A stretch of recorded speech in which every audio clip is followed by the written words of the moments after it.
严嵩，这是一个奸臣的名字，明史形容他为无他才略，唯一意媚上，窃权罔利。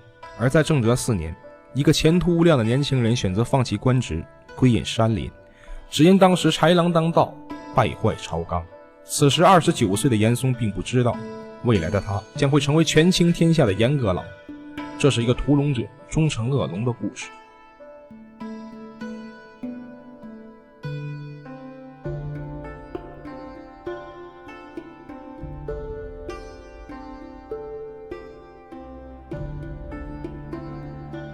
明宪宗成化16年正月22日，严嵩生于江西袁州府汾邑县界桥村。严嵩的高祖严孟恒乃是成祖朱棣一朝的进士，官至2品，十分清廉，每餐以青菜佐食，人称严青菜。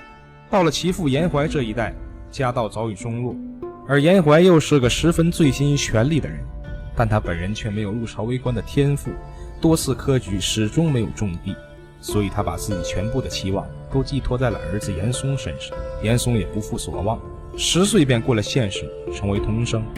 19岁中举，25岁时，严嵩就以全国第5名的成绩考中了进士，进入翰林院，成为了一名庶吉士，可谓天才出少年，风华正茂，前程似锦。正德4年，严嵩的母亲去世了，他和母亲的感情很深，因此得了一场大病。悲痛至极的严嵩又做出了另一个更加让人意外的决定，他要辞官。这是一个让人钦佩的角色。此时的严嵩虽然年纪不大，官职不高，但他的身份是翰林院庶吉士，乃是皇帝近臣，负责起草诏书，为皇帝讲经诵典，拥有着光明的未来。而他选择放弃荣华富贵，避开世俗红尘。27岁的严嵩是一个了不起的人。隐居的日子，他在家乡修了一幢小房子，将其取名钱山堂。他此生大部分值得研究的诗词以及文学作品，大多是在这里完成。不可否认，严嵩是一个贪官，可他的文学造诣在同辈人当中确实出类拔萃。严嵩回到了老家隐居，但国家并没有忘记他。朝廷多次下旨，希望他回朝为国效力，可严嵩都拒绝了。他早已过了3年的守制期，可仍拒不入朝，只因为另一个理由：奸人当道，在下不堪与之为伍。他口中的奸人，就是当年红得发紫的钱宁和江彬。严嵩有他自己的骨气，宁可不当官，也绝不与小人同流合污。那时的严嵩是一个正直的人，但隐居10年之后，他终究还是答应了一个人的邀约，再次出山为官，并非是他出尔反尔，只是因为这个人他无法拒绝。此人就是我们的老朋友，当时的内阁首辅杨廷和。在严嵩看来，杨廷和是朝廷的支柱，而更为重要的是，10年前的那次会试，对其赞扬有加的人也是杨廷和。关于杨廷和先生慧眼识人的本事，还有一件很有趣的事，在17年之后的另一场殿试中，他还夸奖过另一位新科进士，断定此人必成大器，此后大力提拔重用。看来这个世界确实很小，这个人正是日后令严嵩终日魂不守舍的徐阶，徐阁老。重新踏入官场的严嵩并不得志，因为明代最不缺的就是天才，更何况严嵩已经37岁了。此时的他经历了10年的沉浮，早已没有了年轻时的锐气。他只在翰林院混了个编修的职位，一切从头再来。时间来到嘉靖初年，王朝刚刚经历了大礼义事件，新的权贵站上了历史的舞台。而严嵩与功臣之一的桂萼是同乡兼多年的好友。如今的严嵩已为官20余载，见过太多。他见过一身清明的王守仁被杖40，发配龙场当驿丞。他也见过宦官刘瑾专权夺利，中饱私囊。他眼见贪官一路贪腐，却被屡次提拔。年过40的严嵩就这样看着身边一个又一个同僚被提拔重用，自己却在原地打转。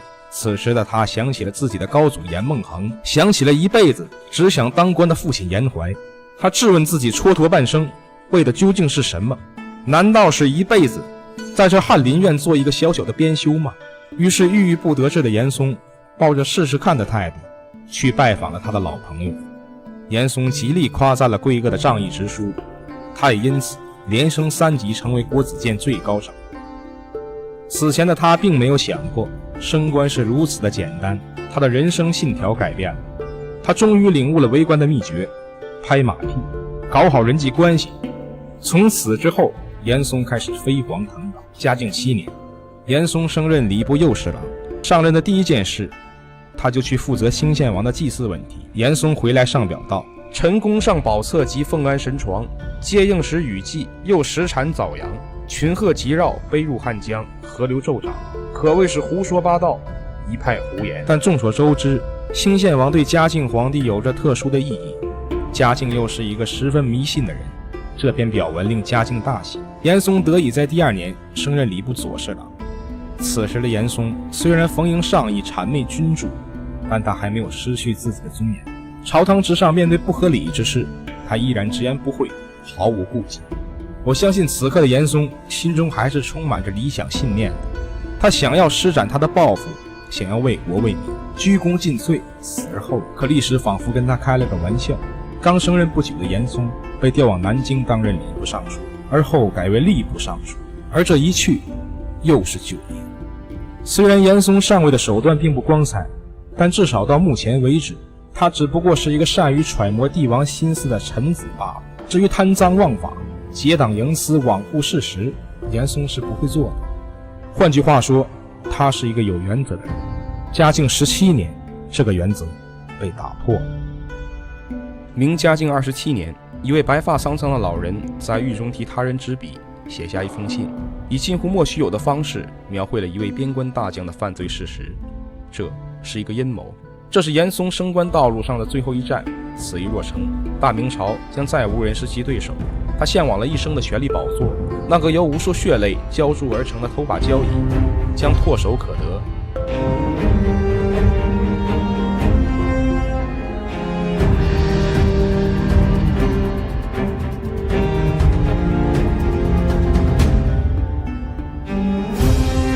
嘉靖21年，在严嵩被内阁首辅夏言当众侮辱之后，他已下定决心除掉夏言。什么老乡情谊在利益面前实在显得太过渺小。早朝之后，他单独面见了嘉靖，他一改往日忠君爱民的好形象，痛哭流涕地说道：老臣受尽夏言欺辱，望陛下做主。夏言低估了严嵩，他没想到严嵩敢在嘉靖面前告他的状。严嵩在他的眼里不过是一个在朝堂之上搬弄是非的小丑而已。可是他犯了一个致命的问题，他现在的敌人还有端坐在龙椅之上生性多疑的嘉靖。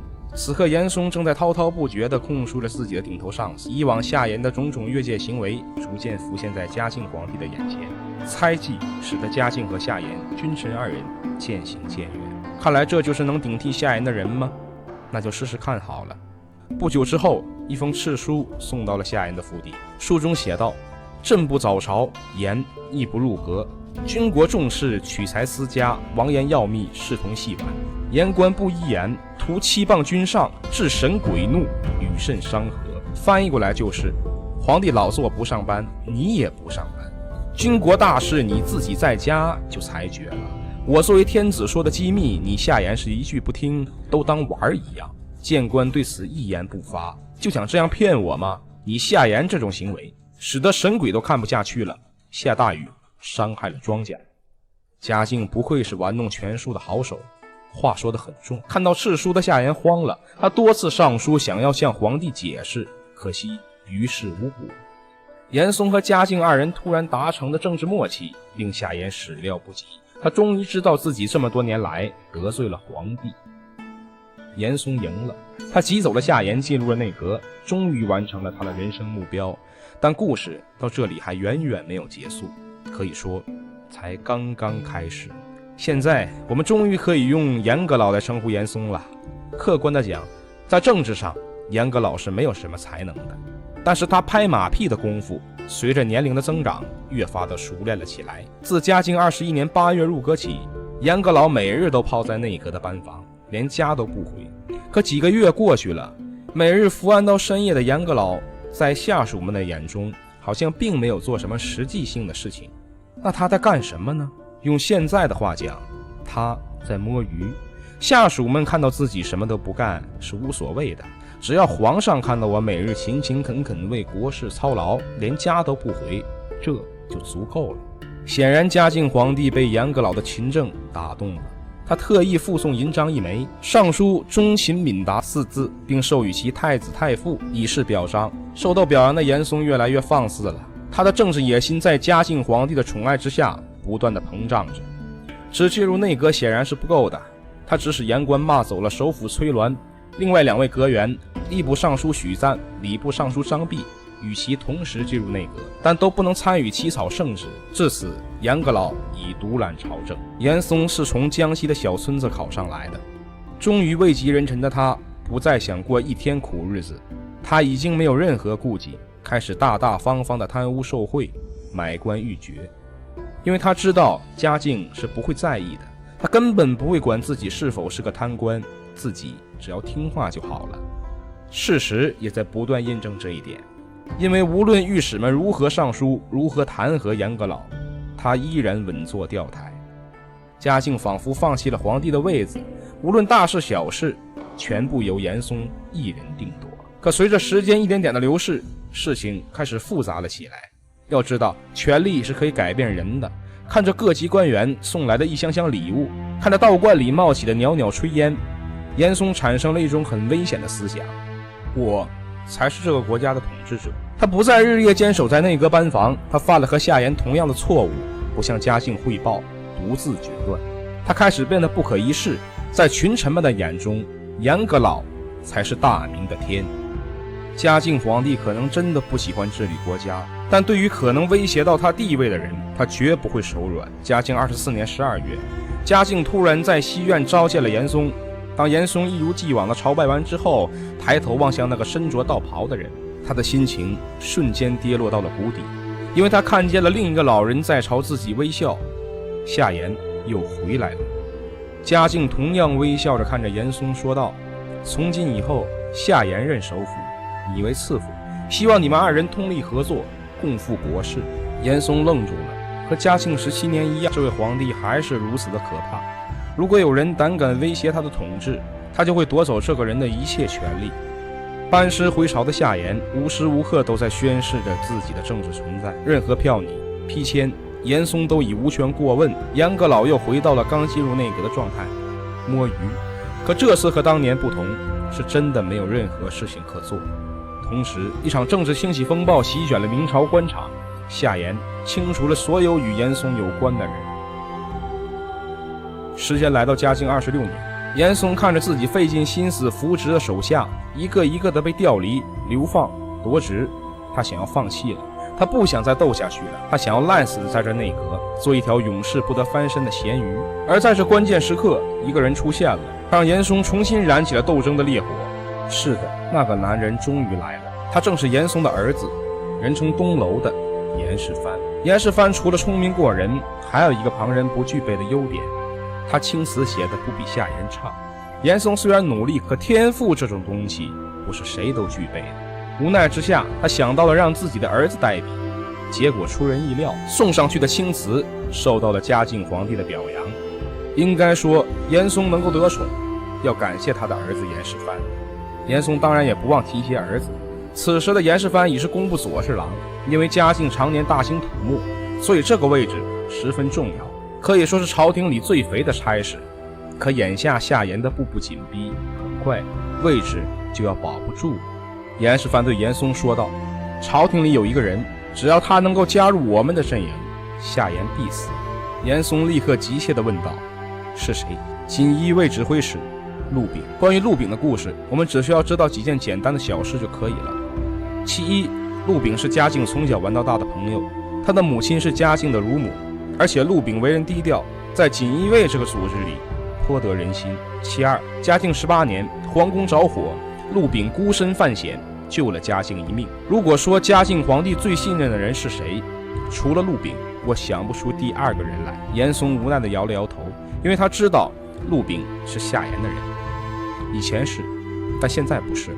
前几日御史们擦了陆炳，说他收受贿赂，夏言老儿想趁机整陆炳。这陆炳跑到夏言家里跪地求饶，夏言才放过他。陆炳恨死夏言了。父亲，还有一件小事我们可以利用，陆炳一定会帮咱们，他现在巴不得夏言死。严世蕃口中的小事正是目前朝廷的大事。要讲清楚事情的来龙去脉，还要回到嘉靖25年，边关大将兵部侍郎曾显上了一道请赴河套书。曾显是一位极具军事能力的将领，他虽是文官出身，却喜欢军事，做了几年县令之后，被委任为辽东巡按御史，从此开始在战场上打拼，并显现出他的军事天赋。嘉靖21年，曾显任兵部侍郎，总督陕西三边军务，以数千之兵拒敌塞门。曾显是一代抗蒙名将。这道请赴河套书意在请朝廷出兵收复河套失地。所谓河套，就是今天的宁夏及内蒙古贺兰山一带，是防止蒙古部落进朝劫掠的大门，这是为国为民的大事。可偏偏想要建功立业的将军遇到了沉迷炼丹的道士皇帝。嘉靖常年不上朝，他对打仗这种事情是没有信心的，所以他表面赞同，大力夸奖了曾显，可实际上将奏书发回内阁，让内阁重新商议，意思就是让内阁给曾显个台阶下，得出不应该收复河套的结论。可问题偏偏要出现在了内阁。当夏言看到这道奏书的时候，惊讶地拍案叫好，他立即写了一篇重论赴河套书，准备面呈皇帝。和以往一样，他并没有过问那个躲在角落里整日摸鱼的严阁老，而就是这个小小的疏忽，最终害了曾显，也害了夏言自己。正所谓百密一疏，沉浮宦海10多年的夏言始终没有摸透皇帝的心思。要知道，嘉靖说的无为而治只不过是他的说辞罢了，因为他爱面子，他不想让天下百姓给他扣上一个昏君的帽子。嘉靖只想炼丹，只想修道，让自己多活几年。所以当夏言上了奏书之后，嘉靖并不满意，他下了一道诏令，大致的意思是，我想出兵收复失地，但是问题很多啊，没有一个合理的名义，士兵粮草也不充足，也不能保证一定胜利，这样的战争是会连累老百姓的。能把话说得这么冠冕堂皇，嘉靖不愧要被后人冠以最聪明的皇帝。这就是严世蕃口中的小事。他对严嵩说道，眼下河套之事迫在眉睫，夏言一定会继续劝谏皇上的，因为我知道夏言的丈人苏刚和曾显是至交。严嵩笑了，他终于明白了儿子的良苦用心，于是一个阴谋呼之欲出。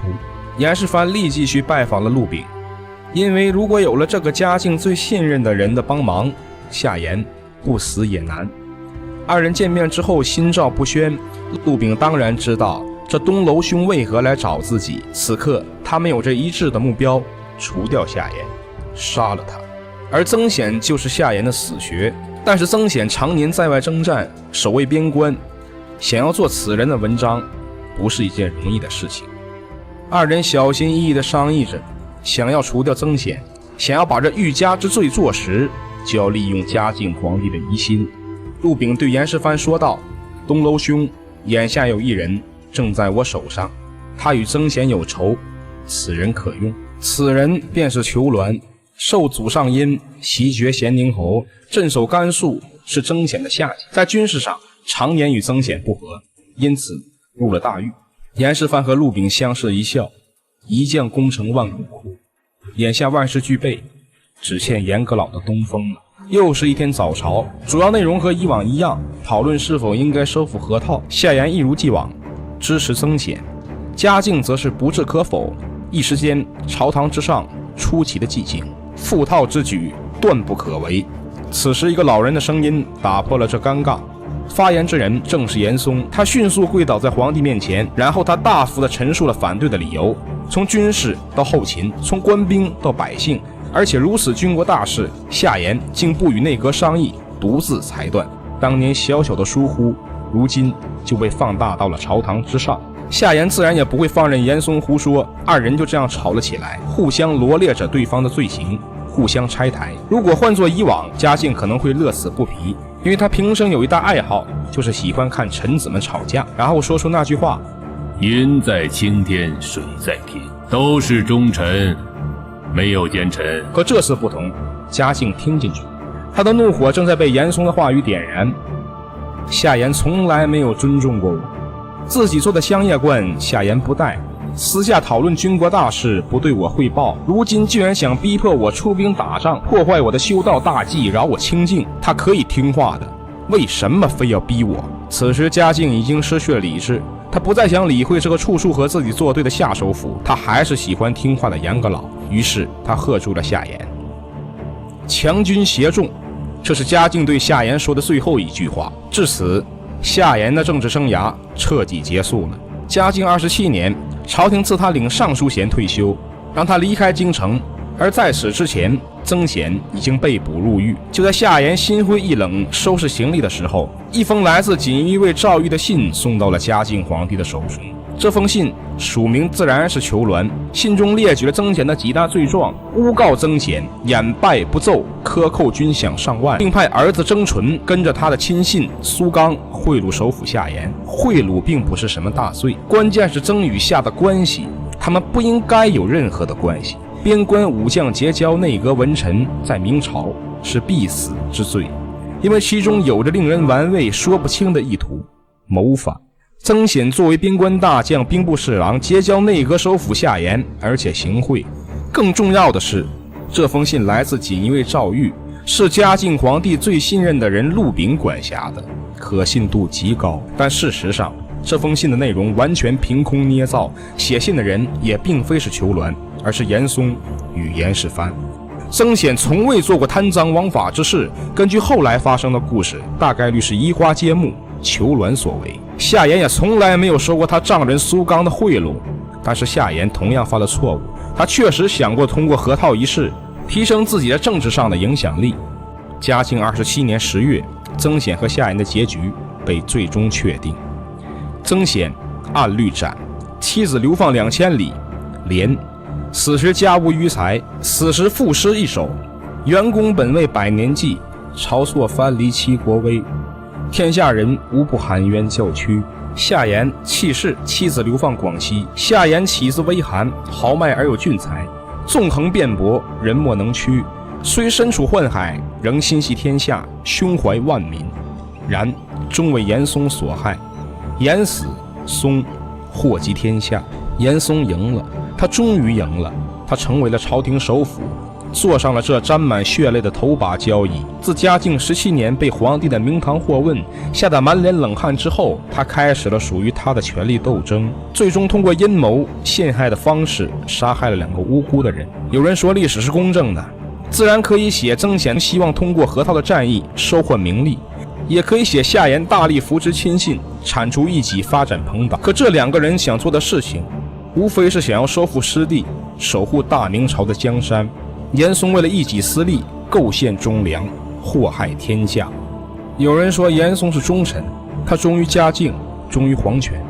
可显然他这种忠并不是忠，而是助纣为虐。嘉靖皇帝自彻底掌权之后，长期不理朝政，20多年不上朝，一意玄修，美其名曰无为而治。他把整个天下都看成自己的私人财产，不在乎民众的死活，只顾自己大兴土木，求仙问道，使得国库空虚，民不聊生。他重用严嵩父子，搞所谓的政治平衡，却是非不分，杀害贤臣，默许严嵩、严世蕃的贪腐行为，因为他自己本身也是受益者。但嘉靖似乎忘了，他不仅仅是朱家王朝的君主，他还是一个有着1亿人口，有着2京13省庞大国土面积国家的统治者。在我看来，明实亡于嘉靖。